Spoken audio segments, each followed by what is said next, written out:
Bonjour à tous et bienvenue à nouveau sur Une image mille mots après ce petit break pour les fêtes de fin d'année. J'espère que vous allez tous passer un bon moment et j'en profite pour vous souhaiter une très belle nouvelle année et je nous souhaite à tous plein d'art dans notre vie.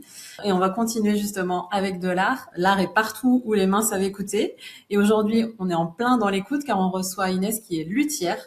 Je vais la laisser se présenter et nous dire et nous parler un petit peu de son travail. Salut Inès. Bonjour. Et bien voilà, moi donc je m'appelle Inès et je suis luthière du quatuor. C'est-à-dire que je travaille sur des instruments de musique qui sont particulièrement le violon, l'alto et le violoncelle. Ce sont donc les trois instruments qui définissent le quatuor à cordes musicalement parlant. Donc la contrebasse, on peut aussi travailler dessus en tant que luthier. C'est généralement les mêmes formations, mais ça reste une petite niche à part encore de la lutherie telle que moi je la fais. Voilà, je suis luthière depuis une dizaine d'années et je fabrique, répare, entretiens, vends, règle et conseille les instruments du quatuor et les musiciens autour de leur pratique instrumentale sur ces instruments-là. Ok. Et donc tu dis que ça fait 10 ans que tu fais ça déjà. Ça a toujours été ton métier ou t'as fait autre chose avant? On va dire que ça a toujours été mon métier principal. Après, j'ai fait plein de petites choses en parallèle pendant mes études. Après, donc j'ai fait de l'apiculture, j'ai bossé en service, en restauration, j'ai bossé en hôtellerie, j'ai fait des animes de colo. Enfin, je suis prof de Tout violon. fait. J'ai vraiment fait plein de choses. Je suis partie en voyage avec mon cheval. Enfin, j'ai fait plein de choses. Mais ça reste mon métier principal. Et aujourd'hui, donc, je suis luthière, on va dire, à 100%. Et il y a encore des pourcents supplémentaires où je suis musicienne professionnelle et où je chante et je joue du violon. Ah oui, donc du coup, le violon à 100%. Tu le fais, tu le joues. D'ailleurs, c'est peut-être une question bête, mais est-ce que tous les luthiers savent forcément jouer? Alors, la plupart des luthiers jouent de la musique, jouent un instrument, pas forcément de l'instrument dont ils s'occupent en tant que luthier. Donc il y a Ok. plein de luthiers qui sont luthiers violon, mais qui vont jouer de la guitare ou de la clarinette ou de la trompette, ou voilà, rien à voir. Mais la plupart, on est quand même mélomane et souvent musicien. Oui, parce que j'imagine qu'il faut quand même une oreille musicale, parce qu'il y a toute la partie, on viendra après en détail, mais toute la partie où tu crées l'objet, mais après, à la fin, accorder les résonances, etc. Donc, j'imagine que ça doit être important de connaître un minimum la musique. Oui, et puis je pense qu'on vient pas à ce métier si on n'est pas un minimum Mm. sensible ou intéressé par la musique. Après, moi, je, me- je trouve que c'est une grande aide, en tout cas, de jouer de l'instrument dont je dois m'occuper. Déjà pour comprendre le langage des musiciens, qui déjà quand on est musicien, c'est un sacré vaste vocabulaire. Derrière les mots, on ne veut pas tous dire la même chose, donc c'est pas toujours simple de comprendre les besoins, les demandes. Et je vois que moi, je suis très à l'aise sur les violons, par exemple, et les violoncelles, même si c'est proche, j'en joue pas, et je sens déjà que ça me facilite pas la tâche sur certaines choses, donc je me dis que les luthiers qui jouent pas du tout de violon, je suis assez admirative parce que je pense que c'est vraiment, ça rajoute de la difficulté, mais ça n'empêche pas qu'il y ait des artisans géniaux qui ne jouent pas de violon et qui sont très bons Mm. dans le domaine. Et du coup, ça t'est venu comment, cette envie d'être luthière? Alors moi, j'ai toujours voulu jouer du violon depuis que je sais parler. Je tannais ma mère pour jouer du violon. Donc à 6 ans, j'ai commencé l'apprentissage du violon, que j'ai continué toute ma vie jusqu'à encore aujourd'hui. Et j'avais fait mon stage de troisième chez un luthier un peu par hasard. J'étais pas très intéressée. Moi, je voulais surtout être musicienne et pas forcément artisane. Ça s'est très bien passé, mais je suis pas sortie en me disant ah bah génial, révélation. Enfin, pas trop. Ok. Puis l'année de seconde est arrivée, c'était un peu le vide. J'ai toujours su ce que je voulais faire dans la vie, même si c'est passé par tous les métiers possibles et inimaginables. Et là, je savais plus. Et puis un beau jour, un peu comme ça, je tape sur l'ordinateur devenir luthier, les écoles de lutherie. Et au moment où je tape ça, c'est une évidence, quoi. Je me dis, mais en fait, c'est ça que je veux faire, j'en suis sûre. Et donc après ça, j'ai fait des stages de lutherie chez plein de luthiers pendant mon lycée, sur mes vacances Mhm. scolaires et tout ça. Et j'ai tenté l'école de lutherie, donc l'école nationale de lutherie française. Il y en a une seule en France qui est dans les Vosges. Et j'ai été prise juste après le bac, donc je suis rentrée là-bas directement après le lycée. Bon, j'aime bien demander un peu le parcours de chacun parce que généralement, on est tous, enfin tous les artistes confondus, même si on n'a pas commencé tout de suite, il y a toujours un petit truc au début de notre vie qui a fait que on allait aller vers ça. Donc, Je pourrais ajouter aussi, je pense que ça a joué que ma mère est très manuelle. Elle faisait énormément peinture, pastel, aquarelle, plein de petits travaux. Elle nous a fait faire beaucoup de peinture, collage de serviettes sur des petits trucs, de la pâte à modeler. Enfin, Et, euh, et on adorait faire ça. Et elle nous a beaucoup fait faire. Donc je pense qu'il y a eu cette espèce de combinaison de Mm. aimer vraiment faire dans le pratique la musique, le violon, et ça a fait quelque chose qui a donné ça Il y a déjà une fibre artistique dans la famille. quand même. Ouais. Du coup, est-ce que tu peux nous dire l'image que tu as choisie pour cet épisode aujourd'hui? Oui, alors l'image que j'ai choisie, c'est l'image de la volute d'un violon. La volute, c'est la tête de l'instrument, où dedans sont insérées les chevilles, qui sont l'équivalent des mécaniques de guitare. C'est l'endroit où les cordes vont s'accrocher et qui permettent d'accorder l'instrument. Et donc, cette tête de violon, c'est le dernier violon que j'ai fabriqué de mes mains, donc du début à la fin, et qui est le 33e instrument du quatuor, enfin le 33e instrument, ouais, que je fabrique depuis que j'ai démarré. Ça prend combien de temps à peu près pour fabriquer un violon? Alors en moyenne, on compte environ 2 mois à temps plein. Ah ouais, ok. 1 mois et demi et 2 mois à peu près. Temps plein, c'est journée de 8 heures, 5 jours par semaine, 6 jours? Au moins 35 heures par semaine si on reste sur un temps plein standard. Après, moi, je fais beaucoup plus que 35 heures. Extra. Ouais. Donc moi, mes semaines, je crois enfin, je pense qu'on peut demander à tous les artisans, mais personne compte ses heures. Oui. Mais si je devais compter, je pense que je suis entre 70 et 80 heures par semaine. Des fois, Ah entre ouais. 60 et 80 facile en tout cas. Sur les 2 mois, généralement, en fait, on a toujours, moi en tout cas, j'ai toujours un violon que je fabrique qui est mon projet principal et un deuxième qui est en cours de fabrication. Et sur les temps de collage de l'un, j'avance l'autre. Donc il y a un peu un roulement qui fait que si on condense, grosso modo, en termes d'heures vraiment bêtes et méchantes sur la fabrication, c'est 2 mois. Ouais. En comptant le vernissage qui est un peu long avec les temps de séchage et tout. Au bout de 2 mois, si on fait que ça, on sort un violon. Ouais, t'es jamais que sur un instrument à la fois. Il y a toujours d'autres choses en même temps. Ben, en fait, on a plein de temps de séchage. Par exemple, les colles qu'on utilise, on a 4 heures de Ouais. séchage en moyenne. Le vernissage, il y a presque 24 heures de séchage entre chaque couche de vernis et il y a à peu près 6 couches de vernis. Bon, ça peut être plus ou moins. Donc, sur ces temps-là, on va pas rien faire. Donc, généralement, si on n'est que fabricant, ben, on va avancer la fabrication d'autres choses. Et après, moi, je fais beaucoup d'autres choses. Donc, s'il y a le vernis sèche, bah, je fais de la réparation sur un autre, etc., etc. Mais on a tellement de montagnes de travail que, oui, chaque minute, on s'en sert. C'est un métier qui connaît pas de creux. C'est pas difficile de trouver du travail. Si, c'est un peu paradoxal avec ce que je viens de dire, mais Oui, c'est pour ça que je te demande parce que je me dis, il doit pas. Enfin, je me rends pas du tout compte. C'est un univers que je connais pas du tout, donc je me rends vraiment pas compte. ouais, c'est très varié. Je pense que comme dans plein de milieux un peu niche, il y a des personnes Mhm. qui professionnellement vont vraiment faire une très belle carrière et très bien s'en sortir financièrement. Il y a d'autres personnes pour qui ça va être galère toute leur vie. Et c'est pas forcément des questions de compétences en plus. Enfin, je Oui, pense oui, qu'il y bien a sûr. beaucoup de facteurs. Déjà dans la lutherie c'est déjà un métier un peu de niche, mais là-dedans, dans la lutherie, il va y avoir d'autres spécialisations qui sont presque des corps de métier à part entière. Donc on va avoir des gens qui font que de la restauration, donc de la réparation, on va dire presque la haute couture de la restauration, vraiment haut de gamme. On va avoir la réparation courante, l'entretien, avec tous les services de location que ça peut comprendre. Donc ça, on va plutôt appeler ça de la lutherie généraliste. On va être vraiment sur tous les gens qui apprennent, les amateurs, les professionnels, ça balaye un peu large. Il y a les gens qui font exclusivement de la fabrication. Il y a les experts.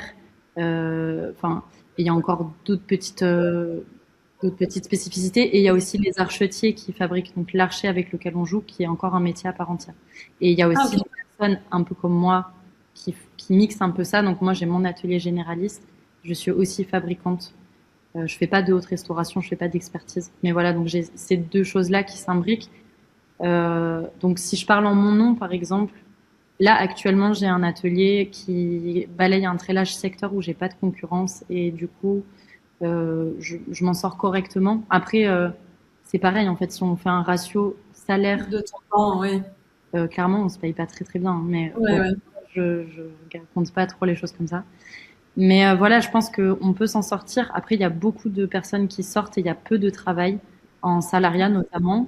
Et quand on se met à son compte, ben, tout dépend de où on se met, de ce qu'on fait. Et ça peut être très aléatoire. Et ça demande un espèce de dévotion et de sacrifice sur plein de choses. En tout cas, dans les premières années, pour espérer un peu tirer son aiguille du lot et, et voilà, enfin, pouvoir essayer de s'en sortir. Mais la majorité, malgré qu'un violon ça coûte cher, etc., à tort, on pense que les luthiers gagnent très bien leur vie. C'est pas vrai. On gagne notre vie, la plupart assez correctement pour pas être en difficulté, mais mais c'est pas si simple que ça. Et c'est au prix Ouais. de beaucoup de travail et beaucoup de sacrifices. Ouais, je pense que c'est propre un peu à tous les artisans, entrepreneurs.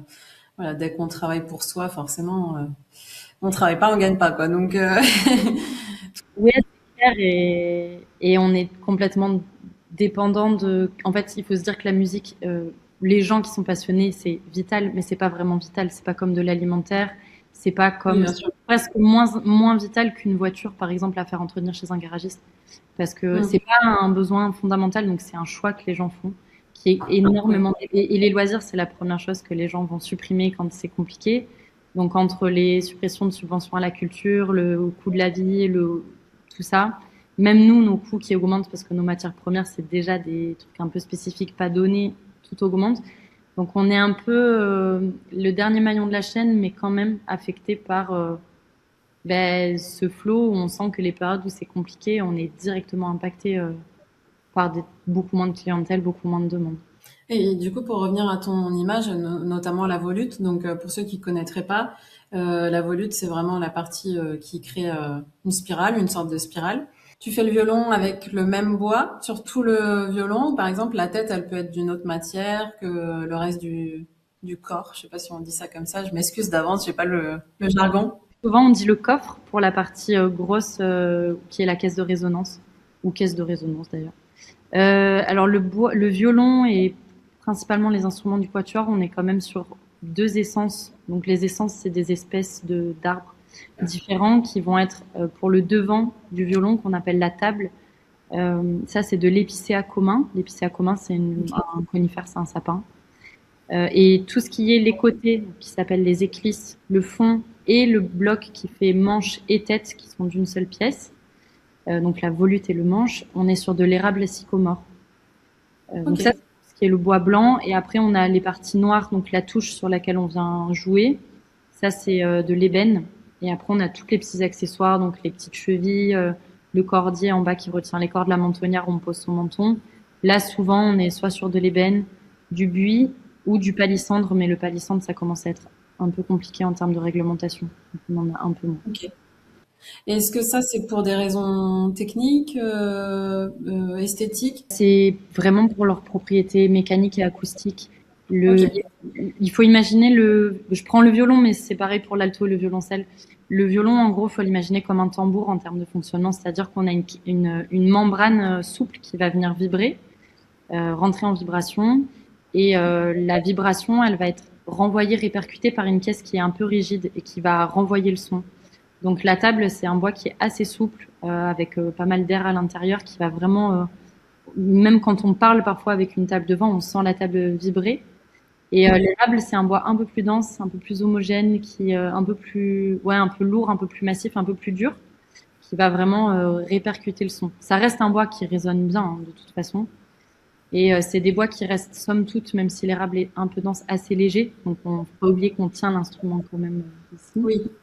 Et l'ébène, par exemple, à l'inverse, il est extrêmement lourd, très dense, très dur. Et on va justement le choisir pour ses propriétés, puisque vu qu'on va tout le temps jouer sur la touche avec des cordes la plupart du temps en métal, ça use en fait. Le bois, c'est comme quand on touche toujours au même endroit, une poignée de porte, une porte ou quoi, ça s'use. Donc là, on va choisir un matériau le plus rigide possible pour éviter et anticiper l'usure de cette partie-là. De la partie, ouais. Ok. Du coup, est-ce que ça laisse place quand même toutes ces contraintes techniques à quand même une créativité? Est-ce que toi, tu arrives à mettre une part plus artistique dans la création des violons? Moi, je pense on n'aura jamais assez d'une vie et de même Ok. toutes les vies des luthiers en France actuellement pour faire le tour de tout ce qu'on pourrait faire. Euh, En fait, on a certaines contraintes qui sont, par exemple, les essences de bois, mais rien ne nous empêche de prendre autre chose et de tester avec autre chose. Il y en a qui utilisent parfois du saule, du peuplier, par exemple, pour changer un peu, ça se fait. Euh, et par contre, la liberté qu'on a, elle est dans le choix des modèles, le choix des courbes. Il y a autant de modèles existants de violons, même si on va respecter certaines mesures précises. Après, il y a énormément de mesures qui sont très libres et qu'on va pouvoir faire varier. Donc, soit en copiant des auteurs qui ont existé, qui ont leur style, leur manière de faire telle ou telle courbe, telle ou telle partie, soit en dessinant son propre patron, son propre modèle. Donc, déjà, si on fait de l'inspiration ou de la copie d'anciens, donc ce qui existe déjà, c'est déjà ultra, ultra vaste et même par auteur, chaque instrument a ses petites choses uniques, particulières. Et en plus de ça, on peut créer vraiment son modèle, ses lignes, ses courbes, telle manière de faire le coin, telle manière de faire tourner justement la volute qui est sur la photo. Donc, et c'est à l'infini. Enfin, chaque coup d'outil, c'est un choix en fait qu'on pose ou un choix qu'on décide de pas prendre. Et l'ensemble de ces choix fait un résultat final, mais euh, on est des humains, donc on ne peut pas faire du systématique. Même si on voulait faire précisément le même instrument et qu'on en faisait deux en même temps, il y en a qui l'ont déjà fait, ça sonnera jamais pareil à la fin. Et il y a toujours des petits détails esthétiques, des petites choses qui... Le bois, c'est vivant, donc même si toi, en tant qu'humain, tu t'essayes de reproduire exactement les mêmes gestes, la partie du bois, déjà, c'est pas la même, c'est pas du même arbre, donc forcément. Et même dans le même arbre, si on prend deux pièces côte à côte, il y a des petites propriétés acoustiques qui sont... C'est, voilà, c'est Bah pas... oui, oui, c'est sûr. C'est irrégulier, c'est la nature, quoi. C'est pas, tout n'est pas parfait, parfait. Mais non, c'est presque frustrant, mais on s'ennuie pas du tout. Enfin, c'est presque trop dur de savoir quoi choisir quand on commence un truc parce qu'on j'ai envie d'essayer plein de choses, j'ai plein d'idées et bah non, il faut choisir une direction et voilà. Après, j'imagine que, comme tu dis, t'as pas mal de travail. Parfois, tu dois peut-être avoir envie d'essayer des nouvelles choses, mais t'as peut-être pas le temps. Parce que quand tu fais une création, j'imagine que c'est suite à une commande, ou tu fais aussi des créations pour toi que tu vends ensuite. Il y a alors je vais parler au sens large pour tous les luthiers. En fabrication, il y a vraiment les deux.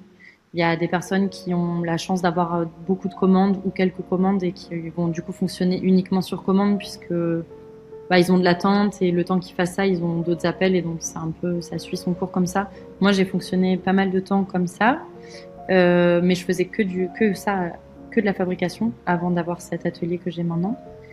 Il y a aussi des luthiers qui font plein de choses un peu comme ce que je fais maintenant et qui du coup vont faire de la fabrication de manière un petit peu plus ponctuelle, avec une masse de production moins importante que si c'était consacré qu'à ça. Et du coup, moi, ça m'arrive d'avoir des commandes, mais j'ai plus un carnet de commandes énorme comme ce que je pouvais avoir il y a quelques années. Et tant mieux, parce que du coup, je suis ultra occupée à plein d'autres choses que la fabrication. Donc oui, c'est parfois dur de se dégager du temps. Tout prend du temps en fait en Autriche et demande de l'attention, etc. Donc on est vite, je sais pas comment dire, il y a vite des urgences, il y a vite des gens qui ont besoin d'une réparation rapide parce qu'ils ont besoin de récupérer vite leur instrument. Donc il y a des choses qui passent en priorité. Donc les projets, voilà, faut bien s'organiser, mais c'est pas toujours évident. Ouais. En plus, si j'ai bien suivi sur ton Instagram, tu t'es aussi dans la transmission et t'as du monde avec toi à l'atelier, non? Moi, j'adore les stagiaires. J'adore avoir des stagiaires à l'atelier. J'aime beaucoup transmettre. Je pense que mon parcours, en tout cas, il a été extrêmement marqué par les stages que j'ai pu faire chez des confrères, collègues. Et j'en serais pas là si j'étais pas passée auprès de certaines personnes. Et j'ai vraiment appris des choses géniales auprès de beaucoup de monde, dont je suis très reconnaissante du coup. Et je trouve ça très important de pouvoir transmettre. Et c'est pas toujours facile parce que c'est pas forcément que les collègues veulent pas, c'est qu'il y a beaucoup d'ateliers où ils sont soit débordés, soit ils sont tout seuls et moi je suis seule et c'est vrai que ça prend quand même beaucoup de temps si on veut bien faire les choses. Soit ils ont déjà des salariés à gérer et c'est compliqué de demander à un salarié de s'occuper. Enfin voilà, pour plein de raisons, c'est pas toujours simple de se rendre disponible pour ça. Mais moi, on l'a beaucoup fait pour moi et je trouve que c'est et du coup je suis contente de me dire c'est à mon tour de pouvoir le rendre et je trouve aussi que ça fait travailler soi-même en fait parce que en réapprenant les choses, on réexplique en transmettant, ça nous retransmet à nous-mêmes ce qu'on avait pu peut-être faire un peu moins attention à ci ou à ça, ou se dire ah oui mais c'est vrai que ça je le fais pour telle raison et ça redonne du sens. Donc voilà, moi je pense que c'est quelque chose d'important et si on a la possibilité de le faire, c'est chouette de le faire. Ouais, c'est un sujet que j'ai pas mal abordé sur cette saison d'artisanat ancien parce que justement, c'est des métiers très anciens et donc il y a forcément la question de la transmission parce que, comme tu l'as dit, il y a une école de lutherie en France. C'est des métiers qui, je pense pas seront voués à disparaître, mais voilà, avec les machines et tout ça. Je sais pas si ça se fait d'ailleurs, des violons qui sont faits. Si, alors il y en a beaucoup, c'est un peu ce qui aussi rend compliqué notre profession, mais je pense qu'il y en a beaucoup d'artisans concernés. Toute l'industrialisation, pardon, notamment le marché asiatique, qui alors à l'époque faisait des choses vraiment très entrée de gamme, mais aujourd'hui il y a des belles choses qui sont faites en usine ou fait manufacturées, donc avec un travail ouvrier à la division, par exemple, un peu ce qui s'est fait en fait en Europe dans les siècles passés. Mais à l'époque, on avait peut-être un peu moins, on était moins avancé sur certaines machines comme les commandes numériques, par exemple. Où aujourd'hui, on fait beaucoup de choses à la commande numérique, notamment en lutherie, quand on fait du travail usiné, je précise. Et donc, aujourd'hui, ils font des choses assez jolies, très accessibles en termes de prix et qui en plus fonctionnent. Donc, pour nous, c'est difficile parce que quand on est luthier, on a la concurrence de 300, 400 ans de lutherie derrière nous, de violons qui sont toujours jouables et en état et qui fonctionnent bien. Nos contemporains et tout le marché industriel. Et en plus, les personnes, c'est pas leur faute, mais il y en a beaucoup qui, par exemple, des débutants ou des amateurs qui veulent commencer le violon, qui vont se dire comme tout le monde en fait, ah ben je vais faire du violon, tiens, je vais taper sur internet violon pour en acheter un.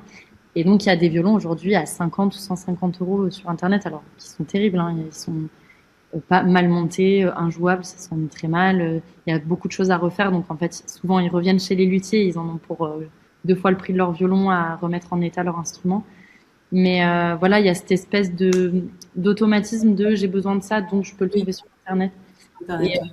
Et donc, ça fait quand même une assez grosse concurrence où moi, je sais qu'à titre personnel, j'essaye de faire attention de pas acheter trop ou de pas acheter du tout d'instruments, de pas remettre des sous dans la machine, de me dire bah, ce que j'ai comme instrument de ce type-là, c'est des choses qui sont déjà sur le marché que je rachète, que voilà, et de vraiment d'inciter les gens à remettre en état des instruments anciens, d'acheter plutôt ce qu'on va appeler d'occasion, mais qui finalement est plus intéressant parfois que du neuf en contreplaqué, vernis au pistolet, fait en Chine. Donc ouais, c'est pas évident de faire comprendre aux gens pourquoi il y a une telle différence de prix entre un violon et un violon. Pourquoi c'est pas intéressant pour eux, pourquoi ils trouvent ça sur internet et nous c'est 3 fois plus cher chez un luthier. Donc ouais, c'est un vrai enjeu pour nous et aussi éthiquement parce que le bois c'est de plus en plus compliqué, la matière première, que ce soit des questions environnementales ou de mauvaise gestion des forêts dans les générations qui ont pu précéder. Et donc, le bois est de plus en plus cher. On a de moins en moins de spécimens qui sont intéressants pour les métiers qu'on fait. On a une perte de qualité, une augmentation des prix. Et en fait, tous ces pays qui industrialisent à grande échelle, parfois ils coupent beaucoup d'arbres en fait en Europe, ils les renvoient là-bas pour les faire là-bas et pour revendre des instruments en Europe. Donc c'est cata en fait sur plein de points. Voilà, on a tout un travail de sensibilisation, d'information à faire, mais c'est sûr que on a beaucoup de concurrence en fait sur le marché quand on est luthier. Et du coup, ce métier de luthier, pourquoi ça englobe que certains instruments, par exemple, pourquoi tu pourrais pas faire des guitares? Alors, tu peux faire des guitares quand tu es luthier, mais généralement, tu es luthier guitare. Derrière tous les instruments qui existent, il y a des luthiers. C'est juste que le terme, il va changer. On va dire, souvent pour tout ce qui est instrument à cordes, on va dire luthier. Donc, il y a les luthiers contrebasse, ceux qui font tous les instruments de musique ancienne, donc les viols de gambe. Il y a les luthiers via la roue, et tout ça. Et après, pour tout ce qui est plutôt cuivre, bois, tous les instruments avant, on va plutôt dire des facteurs. Mais il y en a qui se définissent comme luthier quand même. Enfin, c'est un peu comme on veut. Donc, facteur de piano, facteur de hautbois, par exemple, de clarinette, donc il y a cornemuse, enfin, en fait, on est tous luthiers ou facteurs d'instruments, c'est un peu juste le terme qui change par habitude, je suppose, d'appellation. Ouais, j'ai pas cherché, c'est vrai que j'ai pas pensé à chercher la définition de luthier avant de faire l'épisode. Je n'ai pas la définition du dictionnaire, mais je dirais que c'est une personne qui est formée à l'entretien et à la fabrication des instruments de musique. Et après, donc, il y a des spécialisations.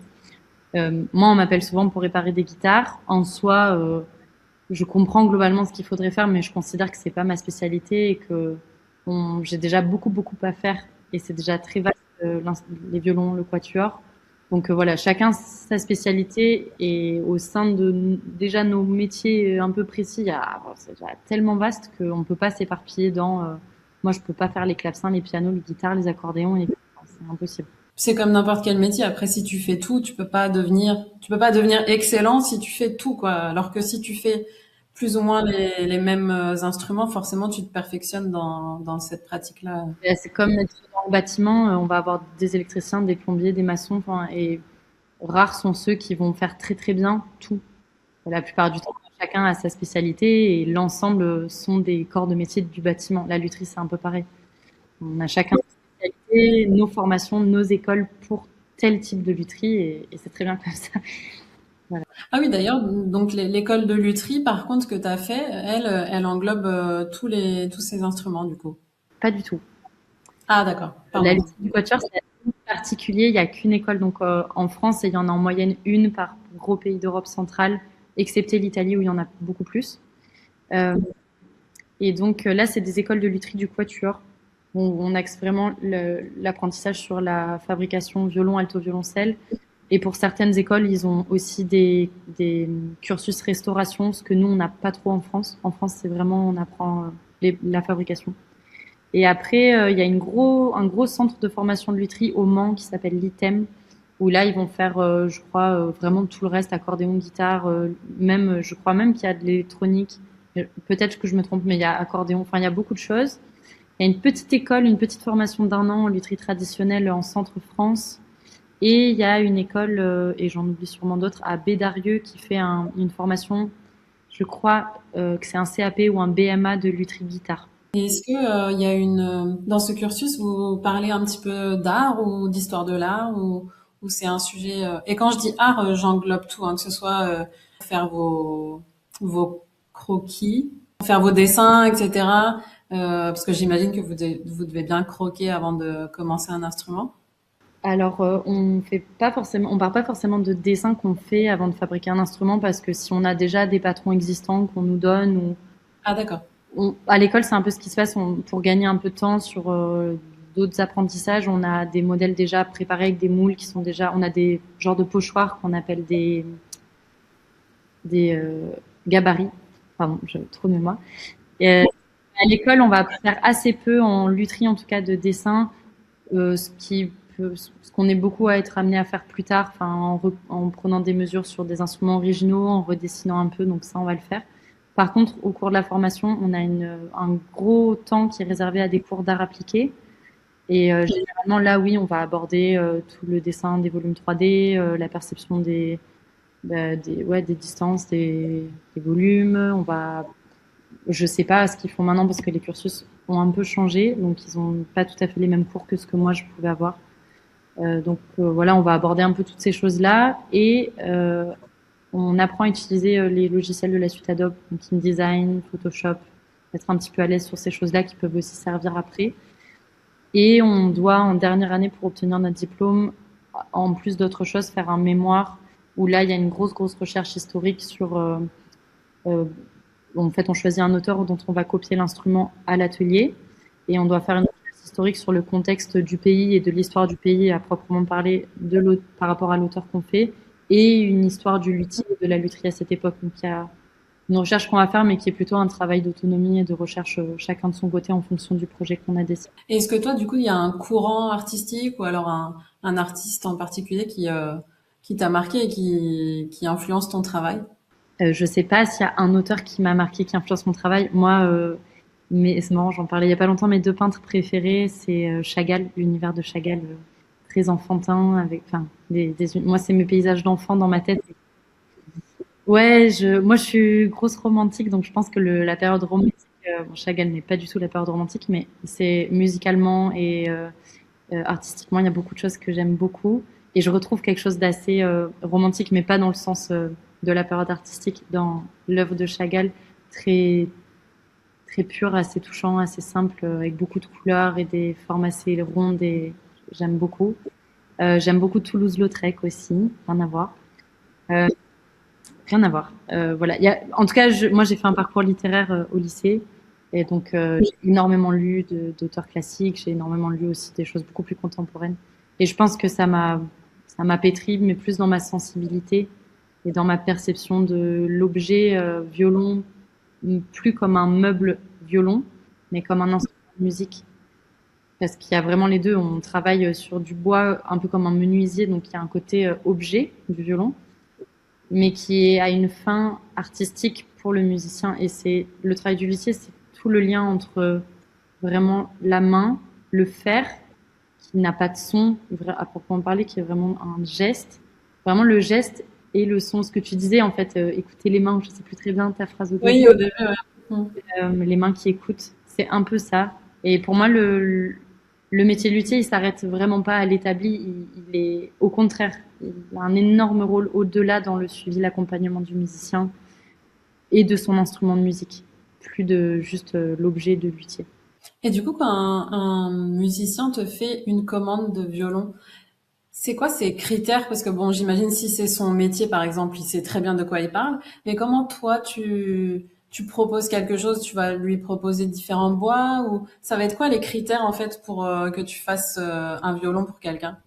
Alors, à titre vraiment personnel, parce qu'on fonctionne tous très différemment là-dessus, moi, j'essaye de déjà laisser parler la personne sur ses envies sans que je l'influence du tout. Donc, il y a des gens qui ont aucune idée de ce qu'ils veulent, juste ils aiment bien de ce qu'ils connaissent de mon travail et ils ont envie d'un violon. Il y en a d'autres qui ont des idées très précises, ils veulent tel modèle, telle couleur de vernis ou pas telle couleur, un bois plutôt ci, plutôt ça. Donc, moi, généralement, je les laisse dire tout ce qu'ils ont à dire. Si vraiment ils savent pas, je les embrouille pas forcément parce que parfois c'est encore plus compliqué pour eux. Si on leur propose plein de bois, ils vont être perdus. Donc moi, j'essaye plutôt de rencontrer la personne et de me faire une idée, alors peut-être fausse, hein, mais qui est la mienne avec ma sensibilité de ce que je perçois, de la personnalité, des attentes, de la manière de jouer. Je dis toujours qu'il faut que soit je vais écouter la personne jouer, soit je demande des enregistrements pour capter un peu ce que je ressens. Et après, quand même, de plus en plus, j'essaye de proposer au moins deux bois différents pour les bois qui ont vraiment des motifs flammés, où il y a un paramètre esthétique qu'on peut choisir. Et généralement, j'essaye de demander s'ils ont une préférence sur les teintes de vernis, plutôt un vernis foncé, clair, très patiné, pas très patiné. Voilà. Mais on m'a toujours laissé assez libre la plupart du temps. Donc c'est plutôt moi qui me fais une idée de ce que veut la personne, de ce qui lui irait bien, de ce que je ressens, et j'essaye d'adapter mon travail en fonction. Ouais, tu interprètes ou tu traduis un peu la personne pour. C'est complètement personnel et c'est complètement sensible et c'est de l'interprétation. C'est subjectif. Tu parlais de l'influence de tes stages. J'ai eu moi un stage qui m'a pas mal influencé. J'ai fait un stage dans un studio argentique de développement photo argentique et le gars était passionné et ça m'a fait voir le développement d'une façon tout autre en fait parce que quand on était petits, on a connu l'argentique, on envoyait notre pellicule à développer et ça revenait tout pareil en fait parce que il faisait ça à la chaîne et puis il n'y avait pas de réglage de plus clair, moins clair, etc. quoi. Et du coup, j'ai revu ça et c'est exactement pareil en fait quand un photographe venait par exemple pour faire des tirages pour une exposition, bah du coup le tireur, celui qui fait la photo, il discute avec le photographe, ok, tu veux des tons plus chauds, des tons moins chauds, voilà. Donc c'est un mélange c'est un travail d'équipe en fait, c'est ton savoir-faire et ce que le client veut et c'est un mélange des deux quoi. C'est pas ça peut pas être que ce que toi tu veux ou que ce que le client veut quoi. Ça doit être un mélange un peu. Et moi, je les fabrique vraiment quand c'est des commandes en pensant vraiment à la personne, en essayant de vraiment déjà créer un objet qui va vers cette personne-là. Et c'est tout l'intérêt pour moi du travail de fabrication par rapport à acheter un instrument déjà existant ou ancien, même si c'est tout aussi génial pour complètement des raisons différentes. Mais voilà, acheter un instrument de luthier, c'est chouette parce qu'on va le voir naître, on va être la première personne à modeler son son, le son va évoluer pendant des années, on va le régler avec le luthier qui l'a fabriqué, qui est la meilleure personne placée pour le faire puisqu'elle connaît son travail et ce qu'elle a fait. Et c'est un espèce d'accompagnement sur parfois moi je vois les musiciens les plus vieux, ça fait déjà 7 ou 8 ans que je les suis avec leurs instruments, c'est trop beau. Et on les voit progresser dans leur parcours pro, on voit l'instrument progresser, on se suit aussi, on devient souvent amis à terme. Enfin, c'est vraiment sympa pour ça.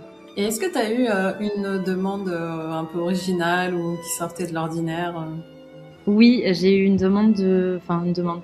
C'est aussi venu de moi parce que c'était des copains qui avaient un projet que j'aimais bien de musique et on a fait une genre de co-création pour recréer un instrument qu'ils avaient bricolé avec une planche et une boîte de conserve et deux cordes. Vraiment rien à voir avec le violon, pour un instrument plutôt percussif. Et, euh, et on a essayé de créer un instrument un peu amélioré de ça, avec des tables qui s'interchangeaient, etc. Bon, le résultat, je pense que c'est pas abouti, ça marche pas très bien. C'est Mais une expérimentation. ouais, c'était hyper intéressant. En fait, je pense que c'est le genre de truc, tu fais un prototype, tu te rends compte de plein de choses, et il faudrait en refaire un deuxième pour que vraiment ça fonctionne. Mais ils sont repartis avec leurs planches, leur boîte de conserve, et ma foi, ça marche très bien comme ça aussi. Mais oui, c'était complètement rien à voir. J'ai dû tout dessiner, tout penser, travailler aussi avec eux. Donc c'était trop bien. Moi, j'ai adoré le faire. Je suis déçue forcément qu'ils puissent pas vraiment fonctionner, mais c'était trop bien quand même. Voilà. Ben, peut-être le prochain. Écoute, c'était peut-être une première fois. Et il y aura d'autres tests. Oui, et j'ai aussi fabriqué, petite parenthèse, mais un tout petit alto pour une enfant, la fille de ma marraine, vraiment un alto miniature. Alors généralement, dans ces tailles-là, c'est plutôt justement des instruments de type location, vraiment entrée de gamme études, pas géniaux. C'est quasiment jamais des instruments de luthier, parce que c'est complètement pas rentable de faire, et c'est beaucoup plus galère de faire du tout petit que du plus grand. Mais voilà, c'était la fille de ma marraine et je lui ai fait un tout petit alto sur mesure, tout beau, de luthier. C'était trop bien, quoi. Moi, j'ai adoré faire ça. Et du coup, elle peut en jouer ou c'est vraiment juste purement décoratif? Eh ben, à l'époque, elle avait peut-être 8 ans, un truc comme ça, donc elle en a joué jusqu'à ce qu'elle soit trop grande et qu'elle passe à une taille au-dessus. Et sa sœur l'a gardée, sa sœur est handicapée mentale, et du coup, et elle joue hyper bien de l'alto d'ailleurs. Puis, moi, j'étais étonnée de me dire, c'est fou parce qu'on pourrait s'attendre à ce qu'ils aient des difficultés, et pas du tout. C'est comme si ça leur donnait un langage qu'ils galéraient Ouais, avec ouais. des humains, mais que la musique, c'est vraiment un langage universel parce que il y a aucune différence quoi avec enfin je joue hyper bien et donc comme c'est quand même plus compliqué certains gestes du trop grand un alto c'est vite très grand donc elle est adulte mais comme elle est assez petite elle a gardé cet alto d'enfant et elle le joue toujours donc c'est trop bien. Ce que tu dis, ça me fait penser un peu à la magie de l'art en général et de l'artisanat, de tout ça. Parce que quand tu as parlé de là, ses capacités à jouer, ça me fait penser par exemple les gens qui sont bègues et quand ils chantent, qui pareil, il y a plus rien. Ouais, ouais. Je pense qu'à tort vraiment des fois on se fait une idée de se dire bah s'ils sont des difficultés ou plus de retard sur certains apprentissages mais justement passer par d'autres côtés aborder justement le langage ou contourner les rails, en fait, ça marche trop bien. Comme il y en a qui peignent des trucs de malade, ou, enfin, voilà. Ça a vraiment un pouvoir magique, quoi. Tout à l'heure, on parlait de Chagall, bah voilà, il y a un petit côté magique aussi dans ces tableaux. Et c'est pour ça que moi, j'ai envie de parler d'art tout le temps et de faire découvrir tout ça aux gens parce que ça apporte quelque chose en plus dans la vie. Je sais que quand on fait un métier, moi c'est pareil en étant photographe, où il y a des fois les gens nous disent ah c'est génial, ton métier c'est ta passion. Oui c'est vrai, on a cette chance-là. Mais parfois, comme tu disais, on peut oublier aussi peut-être le côté avec tes stagiaires où justement des fois tu te rappelles ouais bon ok ça c'est quand même cool parce que quand on est entrepreneur en plus d'être artiste, bon bah faut payer les factures et tout ça. Il n'y a pas toujours que le côté ouais trop bien, je fais de la création. C'est hyper important de toujours garder ça et de transmettre que ce soit le savoir-faire comme le côté beau de chaque instrument. Et je trouve que c'est d'autant plus joli pour toi parce que tu combines plusieurs arts au final. Tu combines la musique, mais aussi la création et puis le savoir-faire de tes mains. Il y a plein d'arts mélangés en un en fait, donc c'est hyper puissant, je trouve. Est-ce que tu sais combien il y a de luthiers en France, grosso modo? J'ai pas précisément, mais je crois qu'on est environ 400. Et en fait, c'est beaucoup. Enfin, c'est pour ça aussi que je dis, pour revenir, je disais à la fois, on peut très bien s'en sortir. En même temps, on est beaucoup, beaucoup de luthiers pour une demande qui est pas toujours équivalente. Donc, faut se dire qu'il y a à peu près 12 personnes qui sortent de l'école française par an. Donc, trouver 12 places par an, c'est hyper dur. Donc, voilà, ça fait une toute petite profession. 400 personnes, c'est pas tant. On se connaît quand même quasiment tous très bien. Et en même temps, à l'échelle d'un pays et voilà, c'est quand même beaucoup. On a quand même beaucoup. Voilà. Mais on essaye de faire une place à tout le monde quand même dans la mesure du possible. Et toi, on peut te retrouver où? Il est où ton atelier? Alors mon atelier, il est dans le centre historique de Perpignan, juste à côté de la cathédrale Saint-Jean. Voilà, c'est très joli, ça vaut le coup rien que pour le centre-ville de venir. Sinon, plus immatériellement, évidemment les réseaux sociaux, donc j'ai Facebook et Instagram, où on peut suivre un peu ce qui se passe à l'atelier, les fabrications, les réparations, les petites choses un peu drôles de vie d'atelier aussi. Je les mettrai en commentaire de la vidéo, comme ça, tout le monde pourra te retrouver sans.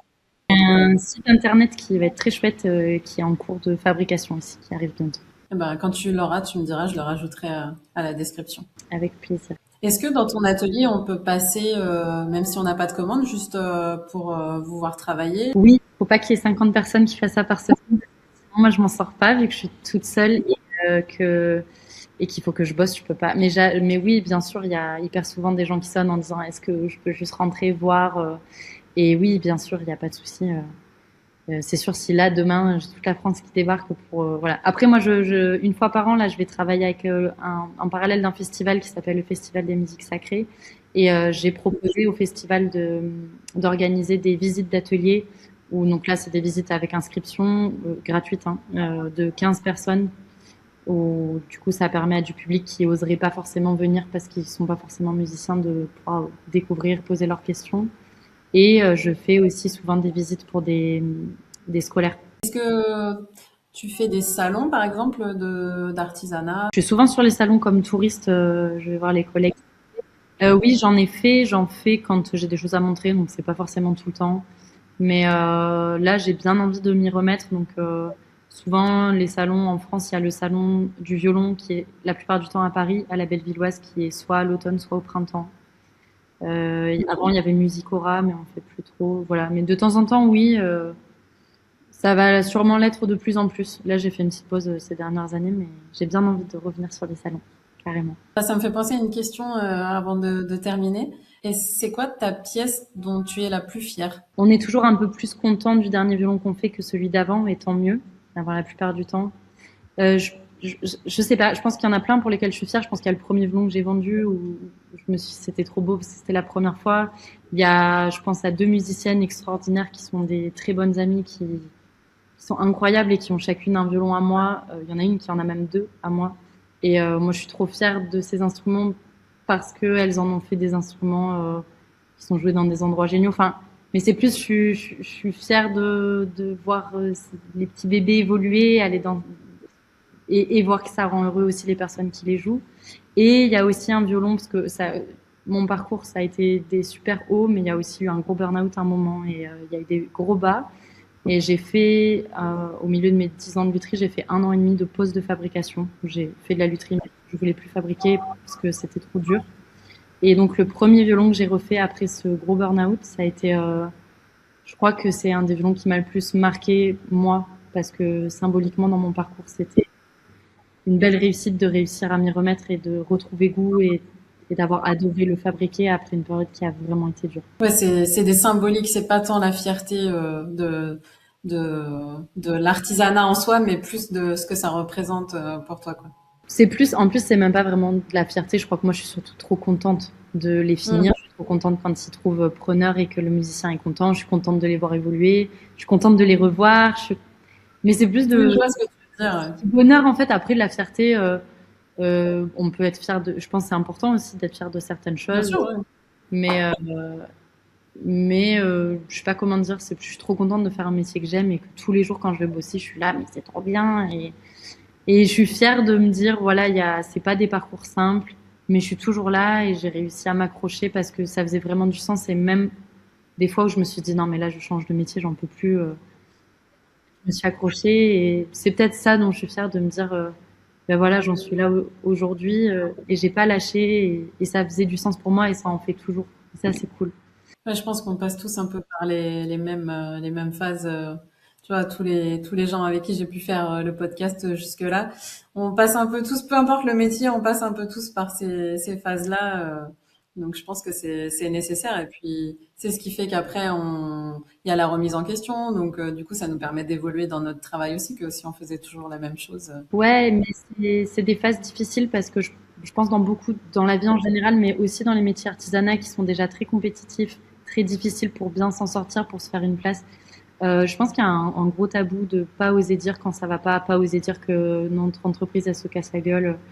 Et on a vachement peur du regard d'être humilié, de se sentir nul, rabaissé. Et donc il y a assez peu de personnes qui en parlent. Et moi je crois que c'est hyper important de faire la lumière dessus et ça n'a aucun lien avec la qualité de ce que vaut la personne et de ce que vaut son travail. Mais il y a beaucoup d'artisans qui sont dans la souffrance parce que c'est dur, parce qu'on travaille beaucoup, parce qu'on n'a pas toujours les fruits de notre travail. Et que même si on nous dit oui, mais c'est un métier passion, oui, mais c'est un métier en fait. On doit manger, faire nos courses, s'habiller, vivre. Et il faut pas oublier ça aussi. Que c'est pas parce qu'on fait un métier passion que nos prix sont négociables à tire-larigot, que c'est normal de pas se payer. Non, c'est pas normal. Ça reste un C'est métier. pas un hobby. C'est pas un hobby, ça reste notre métier. On a la chance de faire un métier qu'on aime, mais ça reste un métier. Faut remettre ça au centre et pas oublier que derrière chaque artisan, il y a vraiment des mois de galère. Il y a des mois où on n'y croit plus, on a l'impression d'être seul au monde et voilà, et ça n'empêche pas qu'on aime ce qu'on fait, mais c'est des parcours qu'il faut y aller, faut le vouloir quoi, la plupart du temps.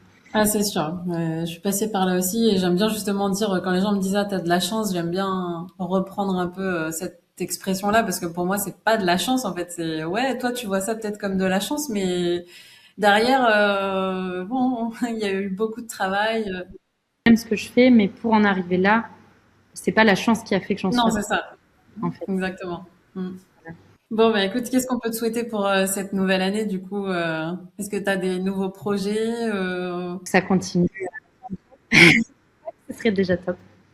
plus de stagiaires Ah non, j'en ai plein déjà. Ah J'ai d'accord. j'en veux pas plus. Bon, bah parfait. Bah écoute, plus de salons alors, comme tu disais. Ouais, voilà. Plus de temps pour faire du neuf et que l'atelier tourne assez pour que je puisse offrir une place de salarié à quelqu'un chez moi dans quelques années. Ça, ce serait trop le rêve. Bah, super, bah écoute, c'est tout ce que je te souhaite. Merci. Je te remercie beaucoup de ta participation. Moi, j'ai découvert plein de choses, je connaissais pas du tout, donc j'espère que vous avez découvert avec nous aussi ce métier et ses spécificités. Si vous avez des questions, n'hésitez pas. On a peut-être oublié de dire des choses. On prendra plaisir à y répondre si on peut. Ça marche. Avec plaisir. Plein de bonnes choses pour toi et puis j'espère à une prochaine fois avec ton salarié du coup à deux pour un autre épisode. Croise les doigts. À plus tard, ciao. Ciao, ciao, ciao.